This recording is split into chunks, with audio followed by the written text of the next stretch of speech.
The silence settles first, heavier than heat, stretching across the grasslands in a way seasoned observers recognize as wrong. Birds that usually quarrel in the acacia branches remain absent, and even the insects seem muted. At the center of this quiet lies a lioness, her body pressed into the earth as though gravity itself has claimed her. Her sides rise and fall unevenly, shallow breaths barely disturbing the dust gathered along her ribs. She does not lift her head when flies collect at the corner of her eyes. A slow flick of her tail comes late, delayed, lacking the sharp intent of an animal fully present. Her muscles, usually coiled with latent strength, appear slack, the powerful lines of her shoulders softened by stillness. There are marks in the ground nearby, scuffed earth and broken stems, signs of recent movement that ended abruptly. The story of struggle is written quietly in the grass. Those watching from a careful distance do not rush. They have learned that haste fractures fragile moments. Through binocular lenses, they note the tremor in her flank, the way one hind leg is drawn slightly inward, protective without effort. Her ears shift once, responding to a sound too distant to matter, then settle again. It becomes clear that the stillness is not surrender but containment, a body conserving what little energy remains. The savannah around her continues its routines without acknowledgement. Clouds slide slowly overhead, filtering the sun into a pale wash that dulls the color of the grass. Heat shimmers above the soil. Somewhere far off, hooves strike ground, then fade. None of it reaches her in any meaningful way. Her focus has turned inward, narrowed to the work happening beneath skin and bone.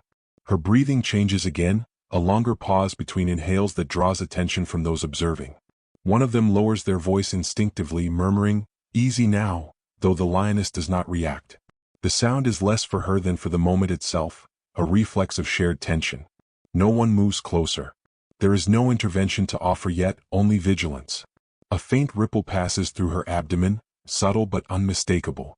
It is followed by a tightening along her spine, a contraction that lifts her slightly before she settles back into the dust. The flies scatter briefly, then return. The marks in the earth take on new meaning.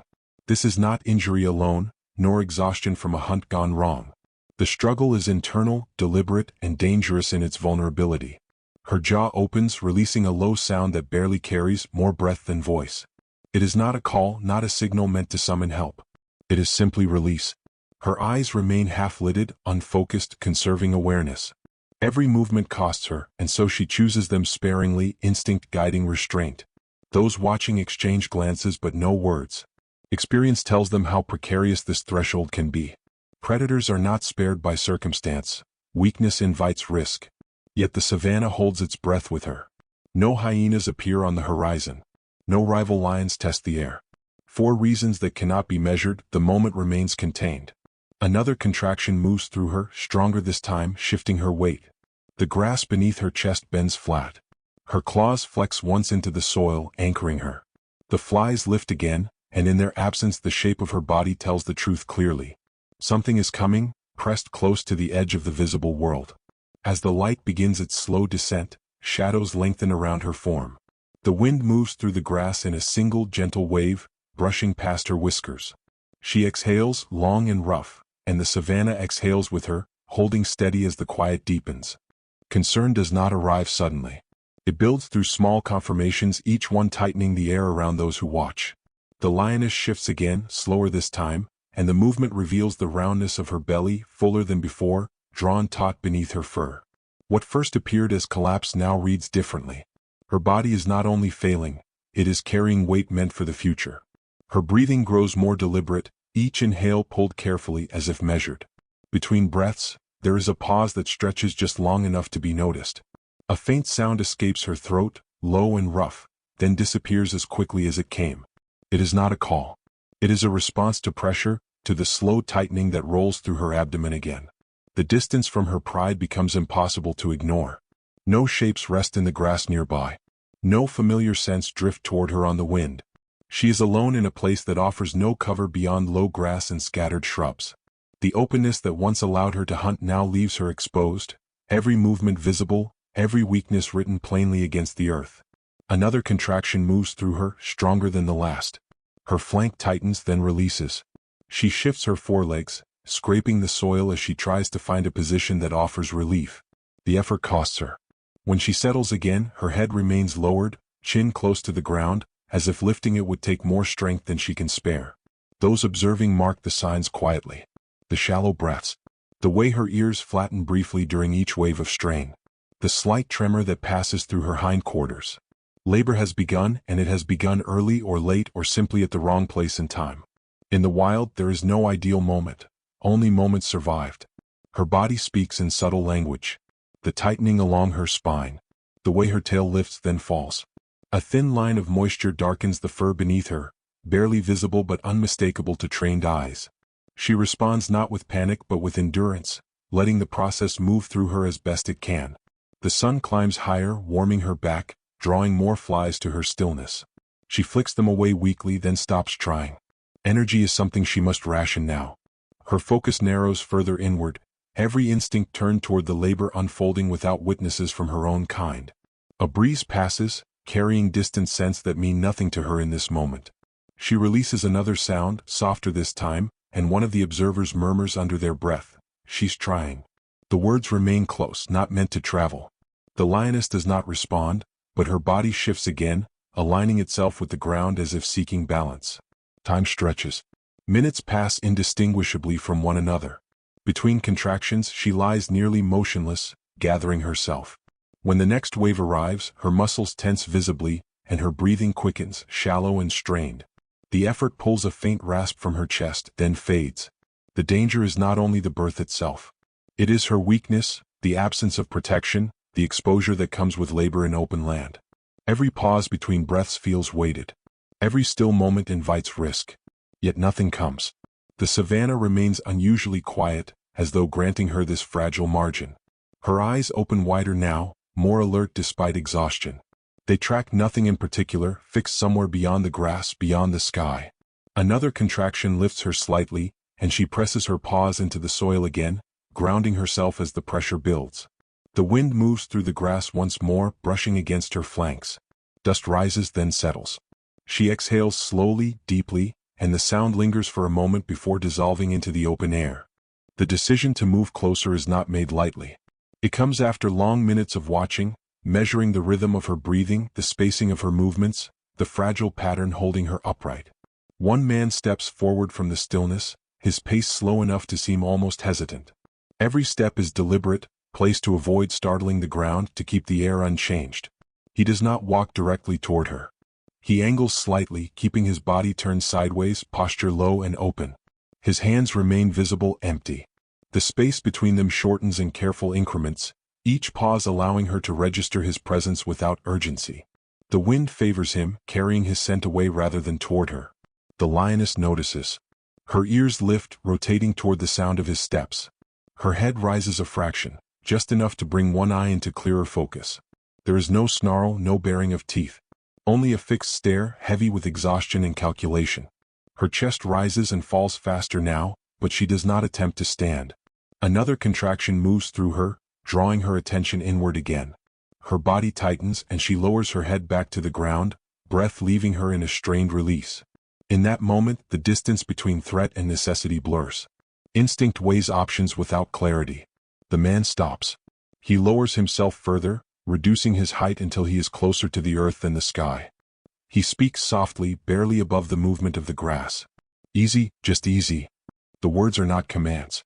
They are markers of presence, meant to anchor rather than direct. Her tail flicks once. Dust lifts and settles. She shifts her foreleg, claws briefly catching the soil, then relaxing. The tension in her shoulders does not disappear, but it no longer sharpens. She watches him again, eyes steady, unblinking. He moves again, slower now, closing the final stretch of ground with patience shaped by years of restraint. This is not rescue in the dramatic sense. It is an offering of possibility, extended without expectation. He does not reach for her. He positions himself just within range, close enough to act, far enough to retreat. The signs of labor intensify. Her breathing shortens, becomes uneven. A low sound escapes her throat, involuntary. Her abdomen tightens visibly, muscles working against fatigue. The danger lies not only in the birth, but in the toll already taken. Her body trembles under the effort. The man's focus sharpens. His movements become even smaller, efficient without haste. He prepares what little he can offer, mindful that every second of contact carries risk for both of them. He watches her eyes constantly, reading the smallest shifts, ready to withdraw at the first sign of resistance. She does not lunge. She does not rise. Instead, she remains where she is, pressed into the ground, breath shuddering through her chest. Her gaze flicks to him, then away, then back again. The choice is not trust exactly. It is allowance. Another contraction builds, stronger than the last. Her body strains, hind legs tensing, paws digging in. The sound she releases is thin, brief, and gone. In that moment, the man moves closer, careful not to block her line of sight, careful not to touch more than necessary. His hands work quickly, gently, guided by training rather than impulse. He does not force her position. He adjusts only what must be adjusted, offering support where her strength falters. The lioness stiffens at first contact, muscles tightening, then holds still. Time compresses. The savannah feels smaller, narrowed to breath and movement and the fragile boundary between species. Her breathing stutters, then steadies. She endures. When the contraction passes, she exhales long and low. Her head rests fully against the ground again. The man withdraws slightly, restoring space, leaving behind only what was needed. The wind moves through the grass, carrying away heat and scent alike. For a brief moment, balance holds. The moment stretches thin, balanced between effort and exhaustion. The lioness lies nearly flat now, her strength spent in careful increments, her breathing rough but persistent. Another contraction builds slowly, deeper than before, drawing a visible tension through her frame. Her paws press into the soil, claws anchoring her as her body responds with what little it has left.